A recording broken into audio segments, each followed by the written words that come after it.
Hello everyone and welcome to the channel. I'm Denise and I am a vintage reseller.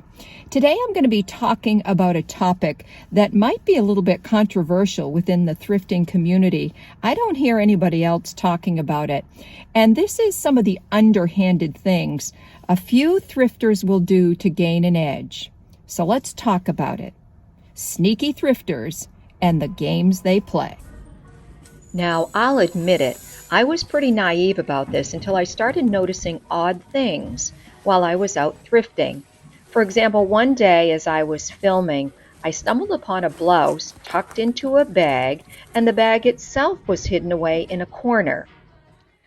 I heard through the grapevine that some sneaky thrifters have some real tricks up their sleeves. They'll hide items around the store hoping no one else will stumble upon them. Their plan to return later once the items go on half price. You see, many thrift stores change color tags every Monday. Intrigued and also a little bit skeptical, I decided to do an experiment.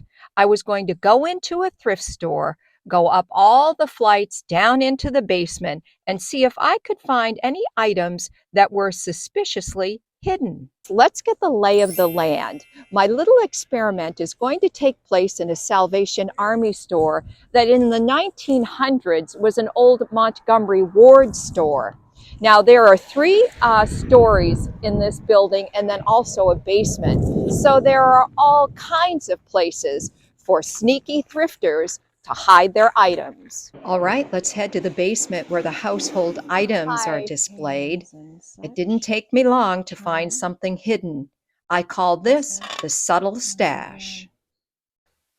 All right, it hasn't taken me long to find something down here in the housewares section that I think looks pretty suspicious. I'm just going to grab the camera now and I'm going to bring you right down here with me. And here in the back, down on the lowest shelf, and I'm having to get down on hands and knees. Let's see what this is. It is a teacup and saucer down here on my hands and knees. And this is the teacup and saucer. Really, really cute. And these are not on sale today. This is $1.99 and this is $99. So $3 for the two. Probably the resale value on this easily would be about $25. Matching teacups and saucers that are in good condition, that have a really nice transferware print and have a nice label on the bottom, or marking rather on the bottom, do very well. So that is number one in the subtle stash. Okay, next up is what I call the department shuffle and the deep hide. And this really takes sneakiness to a new level. So what this sneaky thrifter does is they're taking an item from one department and they're relocating it in another department. They then hide it behind something, hoping nobody else will find it. Let's head up to the second floor where the bedding, purses, and shoes are displayed. And this is where things get interesting. I found a display tucked away in a less obvious spot. It was almost hidden. And upon closer inspection, I noticed an item that clearly didn't belong there. Someone had relocated it from its original department to this new section, carefully disguising its location, or kind of. And not far from that display, I spotted a blanket that had been pushed all the way to the back of a shelf. And this wasn't just any blanket, it was a high quality piece, the kind that would catch the eye of a seasoned thrifter. The placement felt deliberate to me, almost as though someone wanted to ensure it stayed hidden and out of reach until they returned for it later. By shuffling items around departments and finding sneaky hiding spots, thrifters really are gaining the advantage as long as nobody else finds out.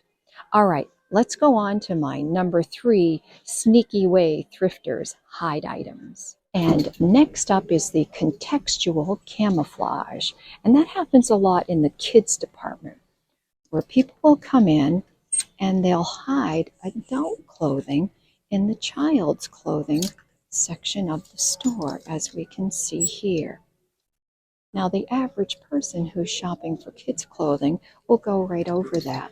So this is an especially tricky way of hiding items. This tactic takes advantage of how most shoppers stick to their respective categories. By hiding an adult item among the tiny overalls and graphic tees, the sneaky thrifter creates an ideal hiding spot for someone playing the long game.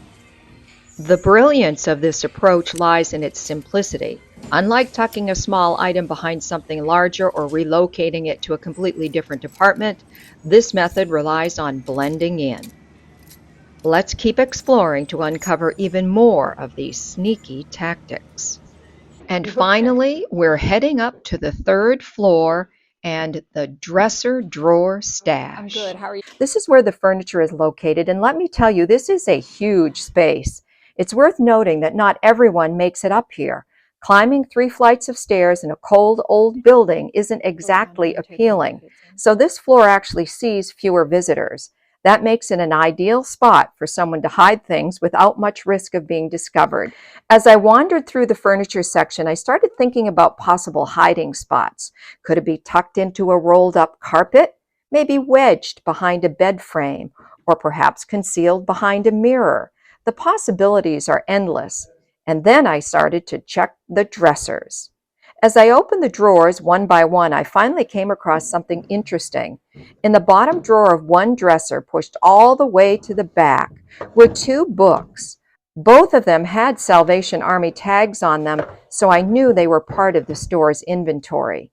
I did a quick search to see if they were of any value, and they were not. But this discovery left me wondering. Maybe the person who hid these books has a personal connection to them. Perhaps they're linked to a fond memory or a relative's name. It could be as simple as nostalgia for their childhood. Whatever the reason, it's clear that these books were deliberately stashed out of sight, making them unavailable for anyone else to notice or to buy. Okay, so after reflecting on this situation a little bit longer, I decided what I'm going to do is leave these books here. I don't really know why anyone would want to hide these books, but clearly they've been brought from the basement floor because they have a tag on them, and somebody has hidden them here. So I think what I'm going to do is just close this drawer. And whoever thought that these were important enough to hide can come back and get them when they're half off. Thanks for joining me on this thrifty adventure. And remember, sneaky moves might get the deal, but honesty keeps it real. Don't forget to like, subscribe, or share for more thrifting tips and tricks coming your way. Stay savvy and happy hunting.